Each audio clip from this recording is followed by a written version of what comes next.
Well, hello everybody. My name is Brian. Welcome to P.B.M. Money. Today, I want to do something a little different. Now, we've been doing a series called Frugal Tips. And I've come across a few I've been collecting. And this one we're going to call Odd Frugal Tips. And these are frugal tips that you don't think about until you think about it. And you'll see what I mean. As an example, the first one is used pie tins. Now, after you use a pie tin, for those of you that use them, they come in various sizes. But one of the things that you could do with used pie tins is you could use them for protectors underneath your, or on your stove. You know, where your burner is, the drip pan underneath there. Use a used pie tin as a drip pan on your stove. Odd but true. And another one, for those of you that use spackling, especially if you use it a lot, you will, for me anyway, by the time I get down about a half or 2/3 empty, it starts to dry out, and when it dries, it is really hard to work with. And in the past, what I had done, I mean, my company supplies it, so I just threw it out and went and bought another one. But that goes against my nature. So what I did is I added water. And one thing that I learned is just a few drops. You put the water in there, mix it all around, and boom, it brings the consistency right back. Now I can use the whole thing instead of throwing it out, 2/3 down, even though it's not my money. But I feel good being able to use the entire thing instead of wasting it.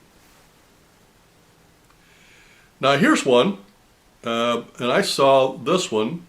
A lady comes into one of the stores that I work in, and she started this during COVID, and now she just does it. And she keeps her change and her money in a little sandwich baggie. Now the reason she does that is so that she doesn't have to touch the money.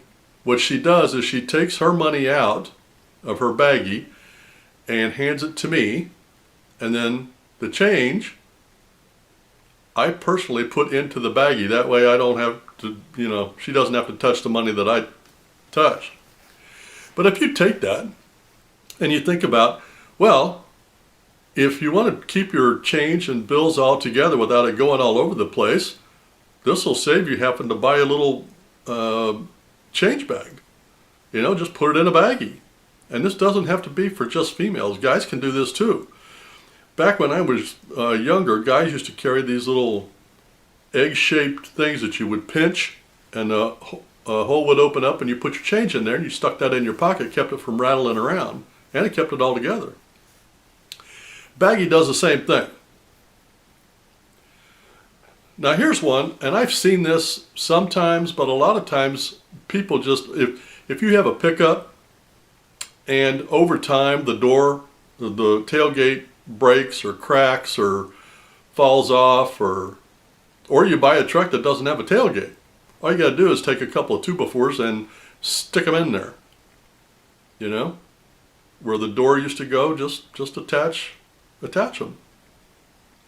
And depending on, if you need to get in and out without the 2x4s there, just pay attention to how you attach it so that it's easy to take off and put on. That way, that's going to save you buying a tailgate, and it'll help you to be able to use the bed of your truck.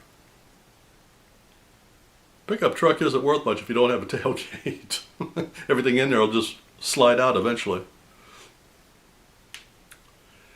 Now, this one everybody used to do when I was young, and I haven't seen this done in a long time.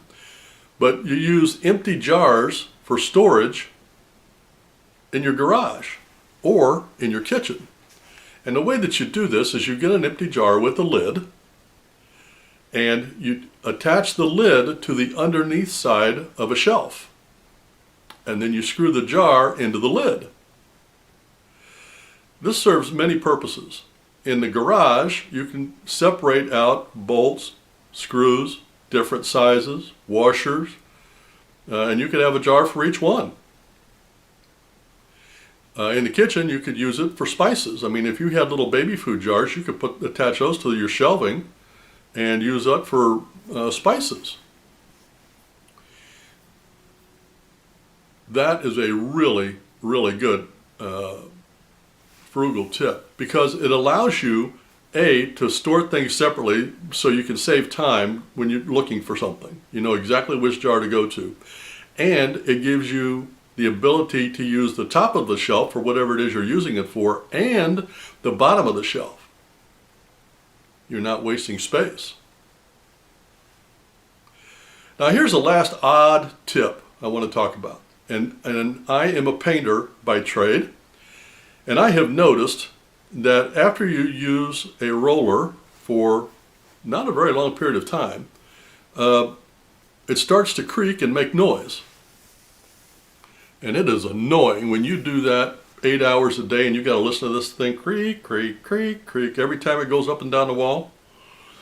So when it started doing that, I would just throw it out and go buy another one. I mean, they're only, I don't know, $8-10. But when you find one that you like, and trust me, there's all kinds of rollers out there, and if you find one that you like, you want to keep it. So what I do when it starts that is I clean the roller really good. I get all the dried paint off, I clean it, wash it, let it dry. After it dries, I take WD-40 and I put it on the inside and outside of both sides of the roller. And then, to make sure that it gets all the way around, I flip the roller blade around both ways, and I turn the handle both ways, up and down, and flip it both ways. That works beautifully.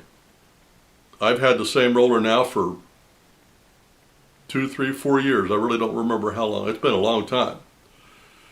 WD-40 on your roller when you paint, if it's making noise, and it works beautifully. Well, that's about all the odd frugal tips I've got for you. We're going to continue the series with regular frugal tips, but I just came across these, and I've been collecting them, and I thought, these are things that are just odd enough people won't think about. So I'm going to share them. You can save time, effort, energy, and money by using these odd frugal tips. You have yourself a great day, a great week, and happy investing.